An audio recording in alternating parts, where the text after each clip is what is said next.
एक बेटी देवल के साहिल पर कैद की गई, राजा ताहिर ने कैद की। हां तो जानते हो जब उसके साथ ज्यादती हुई, वो दौर हज्जाज बिन यूसुफ का दौर था।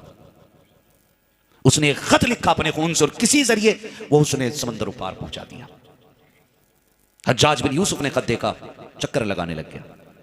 फौजें इस्लाम के महाज पर थी, उसके पास फौज भी नहीं थी।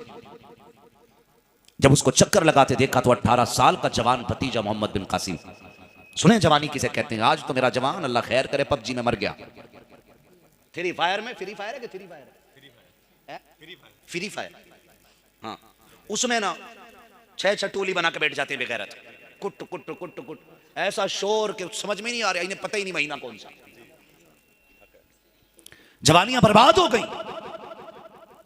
बाप की शान नहीं बनेंगे वो बेटे जिनकी जवानियों की रातें पबजी और फ्री फायर पे गुजरेंगी। बाप की शान वो बेटे बनेंगे जिनकी जिंदगी या तो मुसल्ले पे गुजरेंगी या कुरान के आगे तिलावत करते हुए गुजरेंगी। ये याद रखिएगा मेरी बात। तारीख में उनका नाम नहीं लिखा जाता है जिन्हें अपनी कदर मालूम ना हो। तारीख उन्हीं लोगों को दोहराती है जो अपनी तारीख खुद लिखने के कादिर हो जाया करते हैं। 18 साल की उम्र ज्यादा है। आज 18 साल किसी कह दो तेरे लड़के ने खड़े होकर पेशाब किया तो 18 साल के लड़के का बाप कह रहा अरे बालक की तो है भैया, ये बड़ा कब होगा? ये कंडीशन हमारी कौम की है। सुने जरा जवानों, अल्लाह हमें गैरत के नाखून अता फरमाए। मोहम्मद बिन कासिम ने 18 साल की उम्र में चचा को देखा, चक्कर लगा रहे, इधर से उधर के चक्कर है, आके कहा चचा खैर है, क्या बात है, परेशान लग रहे हो? उसने कहा एक खत आया है, समंदर पार से बेटी ने भेजा है, गैरों ने कैद कर लिया है। मोहम्मद बिन कासिम ने कहा इजाजत हो तो खत मैं पढ़ के देख लूं। अल्लाह अकबर, ऐसे गैरतमंद होते थे, रात के 3 बजे लेट करके रील देखने वाले बेटों की आंखों में गैरत नहीं रहा करती है, जो चुप चुप के रजाई में मुंह देख करके मोबाइल चलाते हो, उनकी निगाहों से गैरत के पर्दे उठ जाया करते हैं। 18 साल के जवान ने उस खत को पढ़ा था, पढ़ते पढ़ते तड़प गया था। कहा चचा बता तो सही, इस खत को पढ़ने के बाद तूने क्या फैसला किया है? तब चचा ने हज्जाज बिन यूसुफ ने कहा था मेरे शहजादे अगर फौज होती तो अभी चला जाता, मगर क्या कर सकता हूं, मेरे पास फौज नहीं है। सुनो 18 साल के भतीजे का जवाब, कहा था चचा अगर तेरे पास फौज नहीं है कम से कम गैरत तो मौजूद होगी, ये बता तू चल के जाता है या 18 साल का तेरा भतीजा जाएगा? चचा ने हैरत से देख के कहा था समंदरों का सीना कैसे चीरेगा, तू अरब की धरती पर है, बेटी बेटी समंदरों के पार कैद है, क्या कर लेगा? का चचा इजाजत तो दे, 18 साल जिंदगी लगा दूंगा बेटी के नाम पे, तू बता तो सही तेरा क्या फैसला है? चचा ने कहा था जा तो जो तेरी मर्जी है कर ले। उसने खत हाथ में लिया था, जुमे का दिन आया, मस्जिद के मिंबर पे खड़े होके कहा लोगों नमाज के बाद कोई जाना ना की, एक जरूरी बात मुझे करनी है। 18 साल के जवान ने मिंबर पे खड़े होकर ऐलान किया, कोई जूती छुपा के नहीं निकला था, कोई लुक के नहीं निकला था, कोई झुक के नहीं निकला था, किसी ने ये नहीं सोचा था मौलवी चंदा ना मांग ले, किसी ने ये नहीं सोचा था मस्जिद का काम ना ले ले, बल्कि सारों के सारे एक जगह बैठे रह गए। क्या 18 साल के जवान, क्या 25 साल के कड़ियल जवान, खुदा की कसम जिस सब के अंदर 80 साल का बूढ़ा बैठा था उसी सब के अंदर 8 साल का बच्चा भी बैठा रह गया था और सबकी निकाहें तक रही थी। कहाँ गया 18 साल का कासिम जिसने बैठने का हुक्म दिया है? थोड़ी देर गुजरी, मोहम्मद बिन कासिम मिंबर पे आए और आने के बाद आपने खत निकाला और निकालने के बाद कहा था मेरी कौम के गैरतमंद बेटो, एक प्रदेश में गिरी हुई बेटी ने एक खत लिख करके भेजा है, अपनी मजबूरी का फसाना लिखा है। मेरी कौम के जवानों खत पढ़ के सुना देता हूँ, फैसला करना तुम्हारा काम है। इतनी बात मोहम्मद बिन कासिम ने कही, खत पढ़ना शुरू किया है। तारीख गवाह है, उसमें लिखा हुआ था एक मजबूर और कैदी बेटी का सलाम उसकी कौम के गैरतमंद बेटों के नाम। नीचे लिखा हुआ था मुझको गैरों ने टेबल के साकिर पे कैदी बना लिया है, मेरी इज्जत का भी खतरा है, अगर मेरी इज्जत लुट गई तो मैं कसम खा के कहती हूँ कयामत में हाथ गिरबान पे डाल करके रब की बारगाह मिला के खड़ा करके कहूंगी कि मेरी इज्जतें लुट रही थी और ये बेगैरती की चादर ओढ़े हुए सो रहे थे। आपने इतना कहा है कि बेटी ने इज्जत बचाने के लिए आवाज लगाई है, आपने खत समेटा और समेटने के बाद कहा था मेरी कौम के जवानों खत सुन चुके हो, बताओ तुम्हारा क्या फैसला है? मोहम्मद बिन कासिम अकेला उस बेटी को बचाने जा रहा है, तुम मेरे साथ हो के नहीं हो। तारीख गवाह है जब मोहम्मद बिन कासिम ने सबकी निगाहों में निगाह डाल करके पूछा था, एक एक बच्चे ने यह कहा था मोहम्मद बिन कासिम ये ना पूछ जाना है कि नहीं जाना है, ये बता इतना वक्त है कि घर जाकर के तलवारें संभाली जाए, इतना वक्त है कि नहीं कि ढालें उठा ली जाए? अगर इतना वक्त ना हो हम यकीन से तेरे साथ चलने के लिए तैयार हैं। खुदा की कसम 18 साल का जवान चंद आशिकों को लेकर के समंदर का सीना चीरते हुए सागिर पर पहुंचा टेबल के और जाकर के कैद खाने की ईंट से ईंट बजाई, और जब बेटी को लेकर के चलने लगा किसी ने कहा था मोहम्मद बिन कासिम क्या तुझको डर नहीं लगा? इतना बड़ा समंदर पार कर आया, इतने बड़े राजा की फौज को तूने तहस नहस कर दिया, मारा भी तो जा सकता था। तो 18 साल के जवान ने कहा था मर जाता तो फख्र होता। कहा क्यों? कहा कि अगर मर जाता तो तारीख में लिखा जाता गैरतमंद भाई अपनी बहन की इज्जत बचाते हुए मर गया था, कम से कम बेगैरती की जिंदगी से इज्जत की मौत तो मिल जाती। मैं इसलिए पीछे नहीं हटा। जब आपने ये कहा है कि ये मेरी बहन लगती है इसलिए बचाने चला आया, तो किसी ने कहा था तू कहाँ का रहने वाला, ये कहाँ की रहने वाली, ये तेरी बहन कैसे लगती है? तब मोहम्मद बिन कासिम ने कहा था मुंह बंद कर, एक रिश्ता वो होता है जो खून से बनता है, जिसे बाप बनाता है, मगर ये वो रिश्ता है जिसको रसूल पाक ने बना दिया।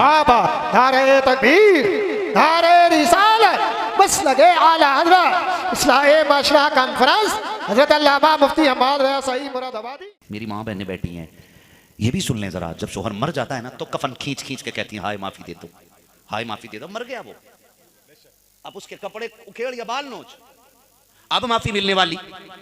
बोलो नहीं है। अब माफी मिलने वाली? जो काम जिंदगी के हैं वो जिंदगी में कर लेने चाहिए, जो काम जिंदगी के हैं वो जिंदगी में कर लेने चाहिए। बैठ जाओ चाचा, बैठ जाओ भाई, परेशान ना करो, बुजुर्ग आदमी है। तवज्जो है ना? आप देखें मेरी तरफ, ये कोशिश कीजिए जो काम जिंदगी के वो जिंदगी में कर लेने चाहिए। आज तो माफ कीजिएगा अगर गैरत रह गई है तो गरीबों में रह गई है। लोग जितने बड़े अमीर होते जा रहे हैं उतने बड़े बेगैरत होते जा रहे हैं। फैशन का नंगा नाच जो अमीरों में नाचा जा रहा है, कम से कम गरीबों में फिर भी खैर है। जोड़ा 18,000 का, बदन फिर भी नंगा, और बाप फखर से कह रहा बेटी ने 18,000 का जोड़ा खरीदा है। शर्म आनी चाहिए हमारी कौम को, गैरत आनी चाहिए हमारी कौम को। खुदा ख्याल करें, ख्याल कीजिएगा। मैं एक बात कहना चाहता हूँ, बेटियों से भी कहना चाहता हूँ, तुम रुतबे में कितनी भी बड़ी हो जाओ, नबी की बेटी खातून जन्नत से बड़ी नहीं हो सकती हो। जिसके एक लाल को हसन कहा जाता हो, जिसके दूसरे लाल को हुसैन कहा जाता हो, जिसकी बेटी जैनब जैसी हो, जिसके पोते जैनुल आबिदीन जैसे हों, उस मां के रुतबे को कौन पहुंच सकता है? जिसने नबी से घुट्टी ली हो, जिसने कुरान नबी की दरसगाह में बैठ के पढ़ा हो, उस खातून जन्नत का मुकाबला कौन कर सकता है? आज ना चेक देख के दामाद को सोच रहा मुर्गा बना लिया मैंने, हाँ, और बेटी भी है तो हुकूमत कर रही है। खुदा के वास्ते मैं बेटियों से कहना चाहूंगा और बेटों से भी, दोनों से कहना चाहूंगा, ये रिश्ते जो है ना, न ये धौंस से चल सकते हैं, न ये डंडे के जोर से चल सकते हैं, और न ये पैसे के वजन से चल सकते हैं। अगर ये चल सकते हैं तो मदीने वाले के करम से चल सकते हैं। हम अपनी बेटियों को कनीज़े फातिमा ज़हरा बनाएं, हम अपने बेटे को गुलामे हैदर कर्रार बनाएं। हमारे बेटों की रविश में अबू बकर सिद्दीक की झलक आनी चाहिए, हमारे बेटों के किरदार में फारूक आजम का किरदार होना चाहिए। जिंदगी तब खूबसूरत गुजरती है जब बेटों में, किरदार में, गुफ्तार में, रफ्तार में उस्मान गनी की झलकियां नजर आया करती हैं। कोशिश ये कीजिएगा, कोशिश पहले कर रहा, टेंशन मत लिए, 10 लाख कैश दिया है, 4 पहिया दे रहा हूं, कुछ भी कहे फोन कर दिए, ले भाई। ऐसे बेटियां रुखसत की जाती हैं। आज कितनी तलाकें हो रही हैं। मुझे तो कभी कभी हैरत होती है कि तारीख पढ़ो ना पुरानी, तो पहले जब किसी एक बेटी को तलाक होती थी तो बाप महीनों महीनों गैरत से घर से नहीं निकलता था। आज कोर्ट में खड़े होकर बाप कह रहा दे मेरी बेटी को तलाक। अगर वो ना दे, इंसान का बच्चा है और तलाक नहीं देना चाह रहा, कह रहा अगर तू अपने बाप की औलाद है तो दे तलाक। जब ये जुमले आ जाते हैं तो फिर मर्द मजबूर हो जाता है, फिर वो हो जाता है जो नहीं होना चाहिए। ऐसे ही है ना, हमारे घरों के हालात बिगड़ते जा रहे हैं। क्यों? क्योंकि दीन से दूर हो गए। हर बंदे को पैसा चाहिए, ठीक है, जरूरत है पैसा, पैसा बहुत कुछ है लेकिन सब कुछ नहीं है। पैसा बहुत कुछ है लेकिन सब कुछ नहीं है, ये याद रखिएगा। पैसे के लिए इतना मत गिर जाइएगा कि हुजूर का दीन भूल जाएं। कह रहा मैंने 10 लाख दिए हैं, बेटी डरिए मत। और बेटी भी अटर बम, आते ही घर में दंगा शुरू। जिस घर में कभी लड़ाई ना हुई ना, उसमें देखो फौजें चढ़ गई, लड़ाइयां चल रही हैं। बेटा कह रहा अब्बा खराब है, अब्बा कह रहा बेटा ही खराब निकला, इसे तो पाला ही गलत ना। भाई दोनों ठीक। कुरान कहता है लक़द खलक़नल इंसान फ़ी अहसनि तक़वीम, हमने इंसान को सबसे खूबसूरत बनाया है। आप कह रहे हो तू खराब लग रहा है, नहीं, हमारे तरीके खराब है। बेटी ऐसे रुखसत करो जैसे मदीने वाले मुस्तफ़ा ने रुखसत की है। मदीने वाले मुस्तफ़ा ने जैसे रुखसत की, हुजूर बेटी को रुखसत करें और कान में कह रहे फातिमा बात सुन, जी बाबा अली कमजोर है, मेरे अली से कभी वो ना मांगना जो दे ना सके, मेरी अली की गुर्बत का ख्याल रखना फातिमा।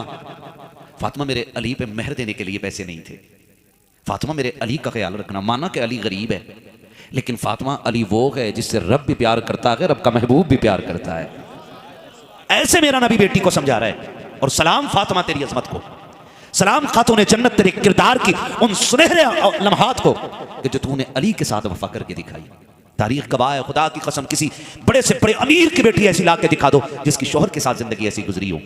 3 दिन हो गए अली के घर आए हुए, एक दिन खड़े खड़े मुसल्ले पे गिर गई, चेहरा जर्द बदन सर्द। अली बोले खैर है, इतनी कमजोर क्यों हो गई? कहा या रसूल अल्लाह, कहा अली मजबूरी है इसलिए बता रही हूं, तुम पूछ रहे हो मेरे शोहर हो, शोहर की बात को नहीं डाल सकती। कहा क्या हुआ? कहा 3 दिन हो गए एक लुकमा हलक से नहीं उतरा है, 3 दिन हो गए एक लुकमा हलक से नहीं उतरा है। फातिमा क्यों? कहा मैंने ढूंढा मुझे मिला नहीं। कहा मांग लिया होता। कहा फातिमा इतनी बेगैरत तो नहीं कि बाप से किए हुए वादे को तोड़ देती। मेरे बाप ने कहा था फातिमा मेरे अली से ऐसा ना मांग लेना जो दे ना सके। कहा मुझे क्या पता अली, तुम जब घर में नहीं तो ला भी सकते थे कि नहीं। तारीख गवाह है, ये जब जिंदगी गुजरी, जब माँ ऐसी हो, बाप है दरे करार हो, तब जाके बेटा हुसैन होता है। पूरी जिंदगी बाप पड़ोसी की मेंढ काटता रहता है, बकरे तेरे मेरे बरसिंग में चरने के बाद बकरा ईद पे 18,000 के बिक जाते हैं। फिर मोहल्ले में कहता है जैसे मेरा बकरा है किसी का नहीं। ऐसे हराम के लुकमों से डांसर पैदा होंगे, अली वाले के नौकर पैदा नहीं हो सकते हैं। ये भी ख्याल कीजिए, जब बेटा बाप के चेहरे पे जूता लेके खड़ा हो ना, तो फिर मौलवी की तकरीर पे एतराज ना करो, फिर इमामों की क़यादत पे एतराज ना करो। बात इमाम की आ गई, याद आ गई, ये भी वो मौजू है कसम से, इससे दुखता मौजू कोई नहीं है। पिरधानी कोई हार है, बिस्तर इमाम का बंद जा। बारात में किसी की खाना कम पड़ जाए, निकालो इमाम साहब को। अरे भाई बारात तेरी, खाना तेरा, इमाम क्यों? का फातिहा छोटी पड़ी थी। खुदा के बंदो एक बात बताऊं, ये बात दिल के कानों से सुनना, अल्लाह तौफीक दे और मस्जिद तक चले जाओ ना, तो मस्जिद से निकल के ना उसकी बुराई तो बिल्कुल मत करना जिसके पीछे तुमने नमाज पढ़ी है, उसकी बुराई बिल्कुल मत करना। ये मत सोचना ये मेरी जमात है मैं इसलिए बात कर रहा हूं, ये तो मेरे भी सर के ताज हैं, ये जितने बैठे ये मेरे सर के ताज हैं। पता है ये सिर्फ मेरी जमात नहीं है, मदीने वाले की जमात है। अगर इनमें कोई अच्छाई ना होती तो खुदा इन्हें कुरान का वारिस ना बनाता, अगर ये अच्छे ना होते तो खुदा इनको अपनी मस्जिद का मुसल्ला ना देता, अगर ये इस लायक नहीं होते तो कभी इनके चेहरों पे दाढ़ियां नहीं होती, ये कुरान की अमानत के अमीन ना होते, ये कुरान की तिलावत के कारी ना होते। अगर जबान पे कुरान की तिलावत है, तेरी मेरी औकात क्या है मैं देख सकूं। खुदा की कसम जब कोई कुरान वाला कुरान पढ़ता है तो जमीन से लेकर आसमान तक फरिश्तों की लाइन लग जाती है, एक आता है दूसरा जाता है, एक आता है दूसरा जाता है। पूछ तो सही अम्माद वो क्या करने के लिए आते हैं। सुन जब कोई कुरान पढ़ता है तो फरिश्ते उसके लबों को चूमने के लिए आते हैं। मुझे बता तो सकी अगर जमीन पे बैठ के कोई कुरान पढ़ते तो फरिश्ते लब चूमने के लिए आते हैं। अगर कोई मुसल्ले पे खड़े होकर कुरान पढ़ता होगा, रब की इबादत में कुरान पढ़ता होगा, नमाज जैसी इबादत में कुरान की तिलावत करता होगा, तो रब की कितनी रहमतें निसार होती होंगी। हाथ जोड़ के कहता हूं चंद वक्तों के नमाजियों, तुम्हें खुदा का वास्ता है कभी अपने कायद की मुखालफत न करना, कभी इमामों के खिलाफ ना जाना, वरना याद रखना फरमाया गया अगर कोई शख्स इल्म की बुनियाद पर किसी आलिम की मुखालफत करेगा तो वो ईमान के साथ नहीं जा सकता। अगर ईमान बचाना चाहते हो तो कुरान से भी वफा करो, कुरान वालों से भी वफा करो। वाह बाबा, जिंदाबाद जिंदाबाद। हाँ सबसे कमजोर मुद्दा जिसकी कहीं नहीं चलती, बुद्धा लुल्लू लंगड़ा लुल्लू, वो भी आके करे इमाम साहब लोटा कैसे पड़ा, तेरे बाप का नौकर है इमाम। मस्जिद किसका घर है बोलो, वो बोले जो जुम्मे जुम्मे जाते हैं। किसका घर है? बहुत कम जुम्मा पढ़ते हैं लोग, इस पे तो सभी को बोलना था। अच्छा वो बोले जो हर ईद में जाते हैं नमाज पढ़ने। अल्लाह मस्जिद किसका घर है? सारे बोलो किसका? अल्लाह का घर है। तो यहां ड्यूटी किसकी होनी चाहिए? बोले सबकी होनी चाहिए ना। लोटा रखा है, मिट्टी लगी है, हालत देखो, जुम्मे में आ रहा खाली, जुम्मे में कलफ लगे कपड़े पहन के कॉलर खड़ा करके कह रहा ओ हो धूल बहुत है, क्यों क्या मार रहा है? इमाम साहब काय के पैसे दे रहे हैं तुम्हें? तेरे बाप का नौकर है इमाम। और मैं अपनी जमात से भी कहना चाहूंगा सोशल मीडिया के जरिए दुनिया देख रही है। मैं सबसे कहना चाहूंगा, जहां इल्म की इज्जत ना हो ना, वहां से हट जाओ। सीधी सी बात, आपकी बात नहीं कर रहा हूं, जहां इल्म की इज्जत ना हो वहां से हट जाओ। जो कौम कुरान की नहीं होगी वो तुम्हारी भी नहीं होगी, है ना। तो फूंक मार के कह रहा इसमें धूल उड़ रही है। अल्लाह के बंदे, घर किसका है? अल्लाह का है। कम से कम तू ही अपने कंधे के रुमाल से धूल साफ कर दे। तू कहेगा तेरा रुमाल कीमती है, मैं कहता हूँ इस रुमाल पे लगी गर्द लोटे 2 लोटे पानी से धुल जाएगी। लेकिन जब कोई मस्जिद की सफाई करता है, अल्लाह उसके दिल की सफाई कर दिया करता है। वाह वाह वाह, सुभान अल्लाह। उसके दिल की सफाई कर दिया करता है। लेकिन भलाओ भाई, नाराज ना होइएगा, अल्लाह कादिर मुतलक है। अल्लाह बोलो ऐसा पावरफुल है कि वो चाहे तो लम्हों में तख्त से उठा के तख्ते पे डाल देता है। रब कौन है? वही है ना जो कभी यूसुफ को कुएं में डलवाता है, कभी कैद खाने तक ले जाता है, और कभी वहां से उठा के मिस्र के तख्ते शाही पे बैठा देता है। कौन है? यही है ना रब। कभी मछली के पेट में डालता है, कभी हिफाजत कराता है, फिर उसी मछली को हुक्म देता, वही बाहर ला के दे देती है। कौन है? रब है ना। बोलो कौन है? रब है जी। हम तो थोड़े से जरी भी हो गए, हमने मिंबर से बैठ के कह रहे हैं ना, मुझे देख के जहन्नम को भी आ गया पसीना। तो जो चरस पी रहा ना वो भी कह रहा हाँ हाँ मुझे देख के पसीना आ गया। चरस ही है,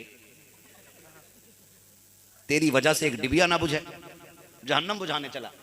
डरना चाहिए भाई। हुजूर शफी हैं, शफाअत करेंगे, कुल कायनात हुजूर की मुट्ठी में है। लेकिन एक बात बताओ ना, जब किसी से नाराज हो ना कोई, के अब्बा से क्यों नहीं बोलते कि यार नाराज है? जान आके गैरत आती है। क्या? क्योंकि काम ही ऐसा कर दिया ना कि अब्बा का सामना नहीं होता।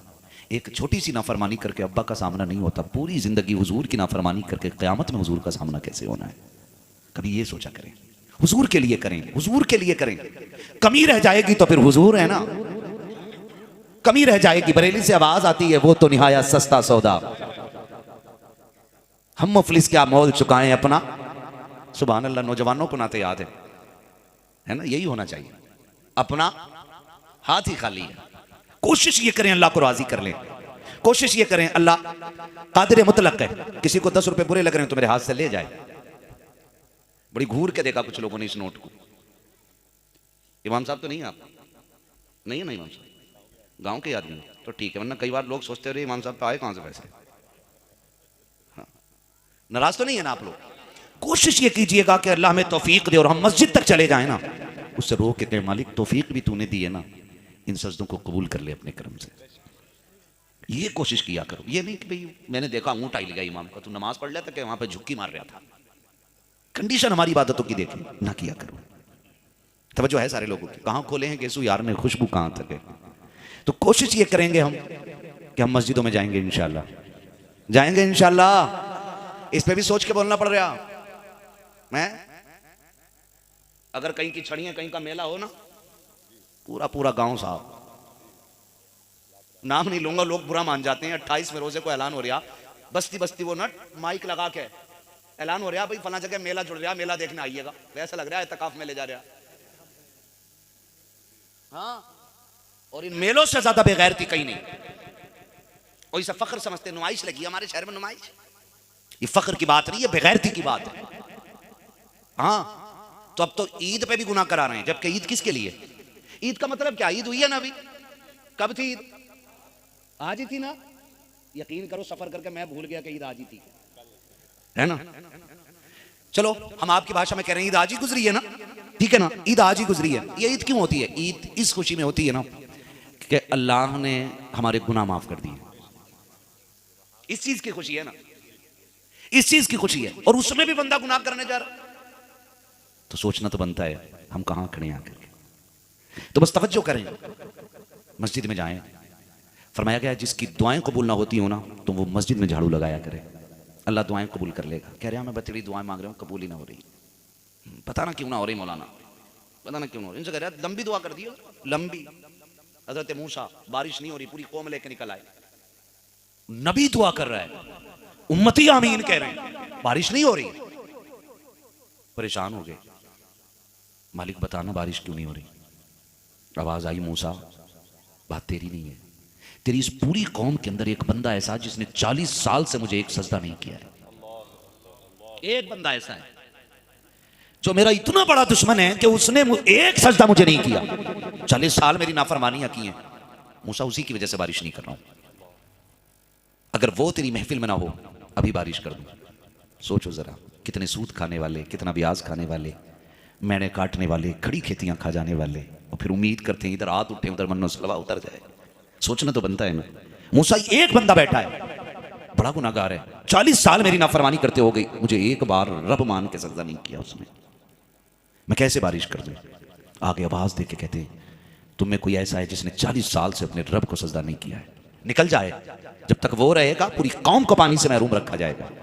बारिश नहीं होगी। जब इतनी बात अल्लाह के कलीम ने कही है, अल्लाह अकबर, इज्जत तो सब रखते हैं ना। वो गुनाहगार समझ गया वो मैं ही हूँ कि जिसने 40 साल से अपने रब को एक सजदा नहीं किया है। ये हुक्म मेरे लिए आया है, जानते हो। उसने अपनी गर्दन अपने घुटनों के बीच में डाली, आंखों में आंसू भर लाया, कहने लगा मालिक आज रुसवाई से बचा ले, मैं वादा करता हूँ कभी तेरी नाफरमानी नहीं करूँगा। इतना कह के अभी आंसू ढलक के रुखसार पे आया कि झमझम बारिश शुरू हो जाती है। अल्लाह के कलीम ने कहा मालिक मामला समझ में नहीं आया, ना कोई गया ना कोई आया, तूने तो कहा था वो मेरा नाफरमान बंदा अगर मेरी तेरी महफिल से उठ जाएगा तभी बारिश की जाएगी। मेरे मालिक बता तो सही, ना कोई आया है ना कोई गया है, बारिश कैसे कर दी गई है। रब ने फरमाया मूसा जिसकी वजह से बारिश नहीं हो रही थी उसी की वजह से बारिश कर दी गई है। ए मेरे मालिक बता तो सही, इतनी देर में क्या हो गया है। कहा मूसा ये मेरा और मेरे बंदे का मामला है, उसने रो के मुझसे तन्हाई में दिल में तौबा कर ली है, मैंने उसके गुनाह को माफ कर दिया है, मैंने उससे समझौता कर लिया है, उसने मुझसे समझौता कर दिया है, इसलिए बारिश कर दी गई है। रब से कहते मालिक बता तो सही, मुझे कम से कम नाम तो बता दे। रब ने फरमाया मूसा ये पर्दे नहीं उठाए जाएंगे। कहा किस लिए कि जरा देख तो सकी, जब वो हमारा दुश्मन था तब हमने पर्दे नहीं उठाए हैं, अब तो दोस्त हो गया है, अब कैसे पर्दे उठाए जा रहे। नारे तकबीर, नारे रिसालत, बस लगे आला हज़रत, जिंदाबाद जिंदाबाद। अपने रब से रिश्ते मजबूत करने बस।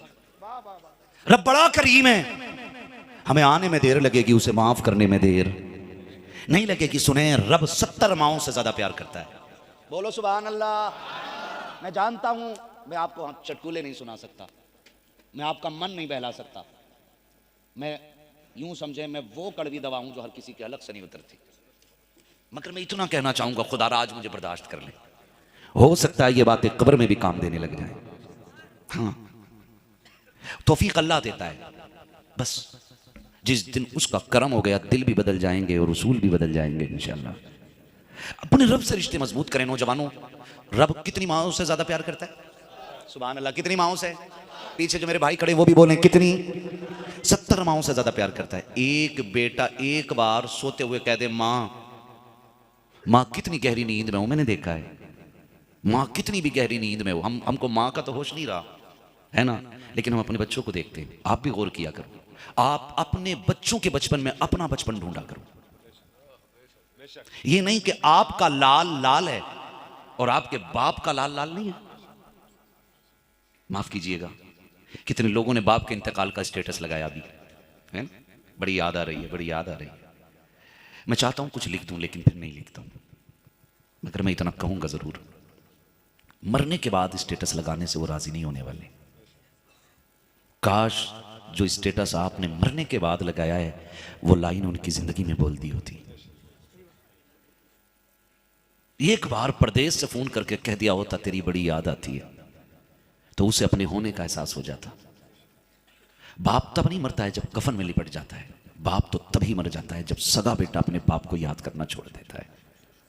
नौजवानों जो परदेश रहते हो उनसे मैं कहूंगा, कभी अचानक में रात में अब्बा को फोन करना, वो कहें बेटे क्या बात है, कहना बड़ी याद आ रही थी। उन्हें लगेगा मैंने किसी लाल को जन्म दिया है, मैंने शेर पाला है, मैंने अपना लाल पाला है। लोग कबूतर पालते हैं, कबूतर देखे होंगे तुमने, अब तो वो दौर नहीं रहा, अब लोग जिम्मेदार हो गए, पढ़े लिखे लोग हो गए, काम में लोग लग गए। पहले कबूतरबाजियां होती थी है ना, तो लोग फख्र करते थे मेरा कबूतर देखो, एक बार सीटी बजाता हूँ फौरन उतर जाता है। सोच, 2 कौड़ी के कबूतर पे अगर एक आवाज पे आने पे मालिक को इतना घमंड होता है, तो पहली आवाज पे दौड़ के आ जाने वाले बेटे पे बाप को कितना नाज होता होगा।